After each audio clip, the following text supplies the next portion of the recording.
चिट्ठा के इस स्पेशल एडिशन की शुरुआत आज की सबसे बड़ी इंटरनेशनल खबर के साथ। खबर यह है कि इजरायल और ईरान में ठन गई, वजह बना परमाणु हथियार और इजरायल के प्रधानमंत्री बेंजामिन नेतन्याहू का एक धमकी भरा बयान, वो भी संयुक्त राष्ट्र महासभा के सबसे बड़े मंच से। नेतन्याहू ने वार्निंग दी, ये धमकी दी कि जब तक वो प्रधानमंत्री हैं, ईरान को परमाणु बम से दूर रखने के लिए इजरायल अपनी पूरी ताकत झोंक देगा।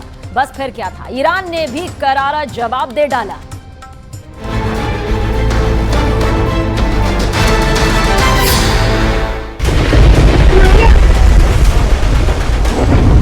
Video number 1।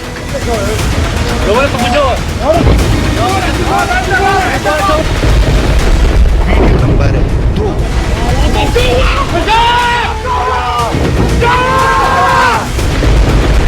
Video number 3।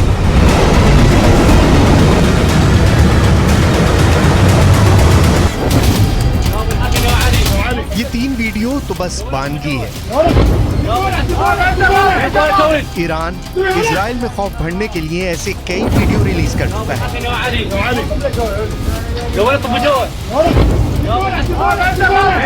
ये वीडियो इजराइल के लिए किसी चेतावनी से कम नहीं। ईरान ने इजराइल को खुली धमकी दे रखी है, अगर उसने ईरान के परमाणु ठिकानों की तरफ देखा तो उसके शहर तेल अवीव को तबाह कर दिया जाएगा।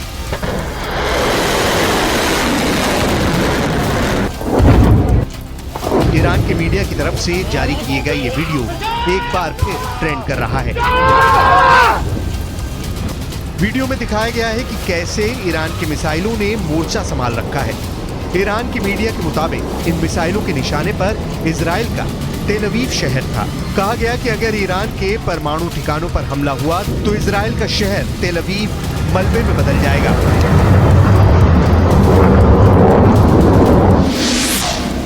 इजराइल को धमकी दी गई है कि उसके हमला करने वाले विमानों को उतरने के लिए जमीन तक नहीं बचेगी, यानी अगर वो हमले के बाद बचकर लौट भी गए तो इजराइल में लैंड नहीं कर पाएंगे। ईरान इजराइल की बरसों पुरानी दुश्मनी बहुत ही खतरनाक मुकाम पर पहुंच गई है। वजह बना है इजराइल के प्रधानमंत्री बेंजामिन नेतन्याहू का संयुक्त राष्ट्र महासभा के मंच से ईरान को दी गई सीधी धमकी। Iran's nuclear ambitions, this policy must change. Sanctions must be snapped back. And above all, Iran must face a credible nuclear threat. As long as I'm Prime Minister of Israel, I will do everything in my power to prevent Iran from getting nuclear weapons. सुना आपने, दुनिया की सबसे बड़ी पंचायत में Benjamin Netanyahu ने Iran को परमाणु धमकी दे डाली। नेतन्याहू ने ईरान को परमाणु शक्ति बनने से रोकने की बात कही। सिर्फ इतना ही नहीं, नेतन्याहू यहां तक धमका गए कि उनके रहते ईरान परमाणु बम नहीं बना पाएगा। ईरान को परमाणु बम से दूर रखने के लिए इजराइल अपनी पूरी ताकत लगा देगा।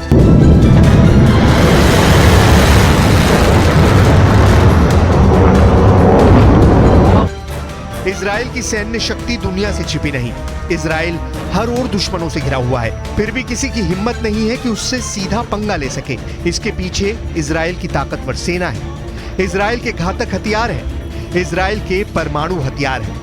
लेकिन इजराइल अरसे से अपने परमाणु हथियारों पर खुलकर बोलने से बचता आया है। लेकिन खुफिया रिपोर्ट बताती है कि इजराइल 1950 से गुप्त रूप से परमाणु हथियार बनाने में लगा था, दुनिया से छिपकर परमाणु बम बनाने में लगा था। 29 साल बाद उसे तब कामयाबी मिली जब 22 सितंबर 1979 को रहस्यमयी परमाणु परीक्षण किया।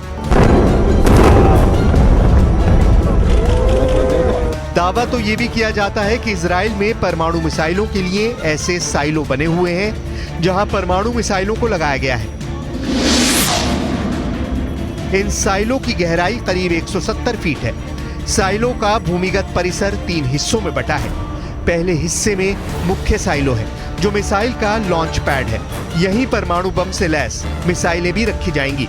दूसरा हिस्सा मास्टर कंट्रोल रूम होता है जहां मिसाइल लॉन्च का बटन होगा। तीसरे हिस्से में मिसाइल सेंटर में काम करने वालों के क्वार्टर बने हैं। इसमें पानी, बिजली और सीवेज सिस्टम है। पूरे भूमिगत परिसर को परमाणु हमले का सामना करने के लिए भी डिजाइन किया गया है। दावे के मुताबिक आज की तारीख में इजराइल के शांत रेगिस्तान में नेगेव परमाणु रिसर्च सेंटर है जहां ताकतवर हथियार बनाने का काम किया जाता है।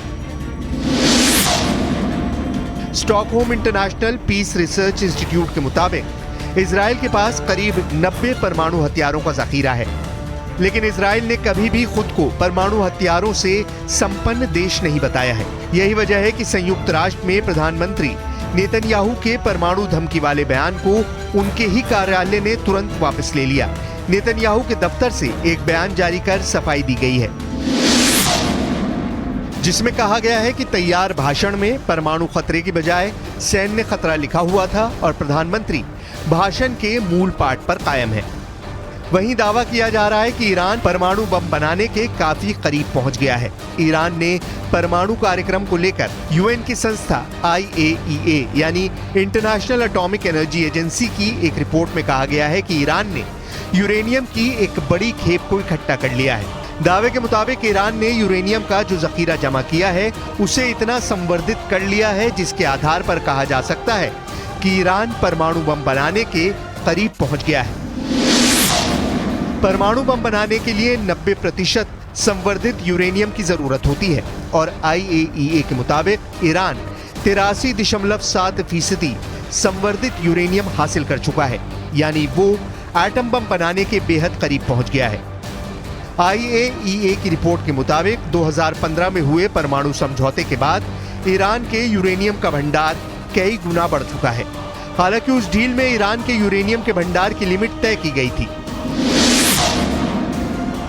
IAEA की रिपोर्ट में यह दावा किया गया है कि 15 मई 2022 तक ईरान का कुल यूरेनियम 3,809 किलो तक पाया गया, जो कि अमेरिका समेत कुछ पश्चिमी देशों के साथ हुए ईरान की परमाणु डील में तय की गई सीमा से 18 गुना से भी ज्यादा है। हालांकि अब तक ईरान इस रिपोर्ट को नकारता रहा है, लेकिन इजराइल से मिली धमकी के बाद वो भड़का हुआ है। इसमें कोई शक नहीं है कि पश्चिम एशिया में इजराइल और ईरान एक दूसरे के सबसे बड़े दुश्मन हैं। दोनों ही हमेशा एक दूसरे को मिटाने की धमकियां देते हैं। हाल ही में ईरान एक खास परेड कर दुश्मनों को अपनी ताकत दिखा चुका है। ईरान ने हाल ही में अपनी एक नई मिसाइल का टेस्ट करके बता दिया कि वो इजराइल को मिट्टी में मिला सकता है। इससे आप ईरान के तेवर को समझ सकते हैं। ये ईरान की नई मिसाइल खुर्रम शहर 4 है, जो टेक्नोलॉजी के मामले में ईरान की बहुत ही खतरनाक मिसाइल मानी जा रही है। खुर्रम शहर 4 की मिसाइल की रेंज 2000 किलोमीटर है और ये 1500 किलो तक का वॉरहेड ले जा सकती है। खुर्रम शहर 4 इतनी सटीक है कि मिसाइल अपने टारगेट के 30 मीटर के दायरे में गिरती है। 13 मीटर लंबी इस मिसाइल को लॉन्चिंग के दौरान ही खत्म किया जा सकता है, क्योंकि जब ये अपने टारगेट की तरफ बढ़ती है, यानी टर्मिनल स्टेज में, इस मिसाइल की रफ्तार करीब 20,000 किलोमीटर प्रति घंटा होती है। इजराइल के किसी भी मिसाइल डिफेंस के लिए इसे रोकना आसान नहीं होगा। ईरान के राष्ट्रपति इब्राहिम रईसी ने इस मिसाइल के साथ अपना बहुत खास वीडियो भी शूट कराया है। मिसाइल के बाद अब ईरान के इस खास ड्रोन को देख लीजिए, जो इजराइल के लिए किसी मुसीबत से कम नहीं है। हाल ही में इस ड्रोन को लॉन्च करके ईरान ने अमेरिका और इजराइल को बहुत बड़ी वार्निंग दी है। सवाल है, आखिर इस नए ड्रोन को लेकर ईरान का आत्मविश्वास इतना क्यों बढ़ गया है? आगे बढ़ने से पहले इसका जवाब जान लीजिए। ये ड्रोन गाइडेड बम से लैस है। ये drone anti tank guided missile से लैस है। इस ड्रोन का नाम है मुहाजिर 10 और यही ड्रोन पूरी दुनिया को दिखाकर ईरान ने 2 देशों को बहुत ही खतरनाक चुनौती दे दी है। एक है अमेरिका और दूसरा है इजराइल। दोनों ही ईरान के कट्टर दुश्मन माने जाते हैं। ईरान के डिफेंस शो में मुजाहिर 10 को जब दुनिया के सामने लाया गया तो इसकी तुलना अमेरिका के MQ-9 ड्रोन से की जाने लगी।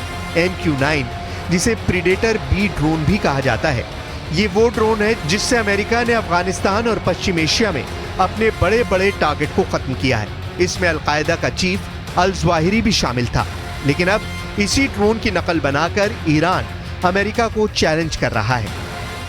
ईरान और इजराइल की दूरी 1800 किलोमीटर है और ईरान का यह दावा है कि मुहाजिर 10 2000 किलोमीटर की रेंज तक हमला कर सकता है। यानी इजराइल एक तरफा उड़ान भर सकता है और वहां एक कामिकाज़े ड्रोन की तरह यह हमला कर सकता है। और इसी बात को लेकर अमेरिका और इजराइल घबराए हुए हैं। अगर आप दूरी देखेंगे तो देखिए मात्र 1800 किलोमीटर है और इसकी रेंज की अगर बात की जाए तो वो 2000 किलोमीटर की है। यानी क्योंकि इसी ड्रोन के साथ ईरान का पहला टारगेट बनेंगे अमेरिका और इजराइल, और उनके सैन्य अड्डे भी बनेंगे। मुहाजिर 10 ड्रोन की रेंज 2000 किलोमीटर तक है और ये 24 घंटे तक आसमान में मंडरा सकता है। और सबसे बड़ी बात यह कि मुहाजिर 10 ड्रोन 300 किलो वजन तक की मिसाइल और बम अपने साथ लेकर उड़ सकता है, और यही वजह है कि इजराइल और अमेरिका लगातार घबराए हुए हैं।